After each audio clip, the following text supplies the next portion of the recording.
Сәлеметсіздер ме, құрметті көрермендер?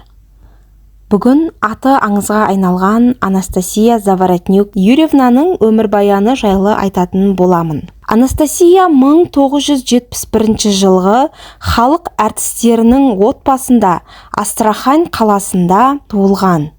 Әкесі телережиссер, анасы актриса. Мектеп бітіріп педагогикалық институттың тарих факультетіне оқуға түседі. Бірақ тастап кетіп, өзінің қалауы өнер институтына түсіп актриса болған. 10 жыл театрда қызмет етті. 1991 жылдан киноға түсті. Бірақ бүкіл елге «Моя прекрасная няня» сериалы арқылы танылды. Осы сериал кезінде екі баласының әкесі Дмитрий Стрюковпен ажырасып кетті. Сериалдағы жұбы Сергей Жигуновпен махаббат боп жарасып жүреді. Ел аузынан осы екі жұлдыз түспейтін. Бірақ олар үйленбеді. Кейін «Танец на льду» тележобасы арқылы Петрмен танысып, әдемі отбасын құрды. Соңғы 5 жылда Настяның әкесі, сосын туған ағасы қайтыс болды. Петр Настяға сүйеніш болып, қиын кезде қасынан табыла білді. Жалпы Настя 3 рет тұрмыста болған.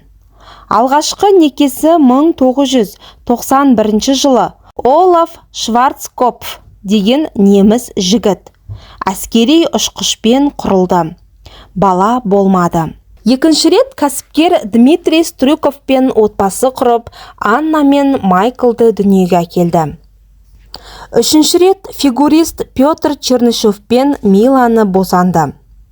Енді ғана карьера мен отбасылық өмірде жолы болып, сұранысқа ие актриса, тележүргізуші бола бергенде Анастасия рак ауруына шалдықты.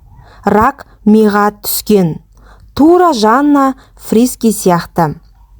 2019 жылдың көктемінде Анастасия күн сайын басы ауырып лоқси беретін. Ол мұны тәулігіне 12 сағат түсірілім алаңында жұмыс істеп шаршағаннан деп түсінді. Көп ұзамай Германияда оған ауыр диагноз қойылды. Настя 47 жасында 3-ші рет күйеуге шықты. Петр екеуі сәби сүйеміз деп эко жасатты. Милана дүниеге келді. Эко дүние жүзіндегі миллиондаған жанұяға Алланың қалауымен бөпе сыйлап, қуанышқа бөліп жүрген керемет дүние. Бірақ миллионнан бір адамға зияны болуы мүмкін. Кей әйелдің денсаулығын оңдырмайды. Жанна Фриске ол да эко жасатты. Босанды, ауырды, дүниеден өтті. Қазір баласы 13-те. Екеуінің оқиғасы бірдей. Жанна 2014 жылы қайтыс болса, Заворотнюк 2024-те. 10 жыл. Настяның дәрігерлері мен отбасы оның фотосын желіге салып, хайп қумады. Халықтан емге деп ақша жинамады. Настя ауырғалы 5 жыл. Мила да 5 жаста. Настяны жаңа әдіспен радио толқындармен емдеген. Әйтпесе, рак 2 жылда науқасты өлтіреді. Петр мен оның отбасы Анастасияның өмірін сәлде болсын ұзарту үшін барын салған. Күрескен, көп қаржы жұмсаған. Жолдасы Петр дамылсыз жұмыс істеп, кішкентай Милаға да қарап үлгерді. 5 жыл бойы жарының соңғы деміне дейін жанында болды. Соңғы 1 жылда Петр 10 жылға қартайып кеткенін әріптестері айтып жатыр.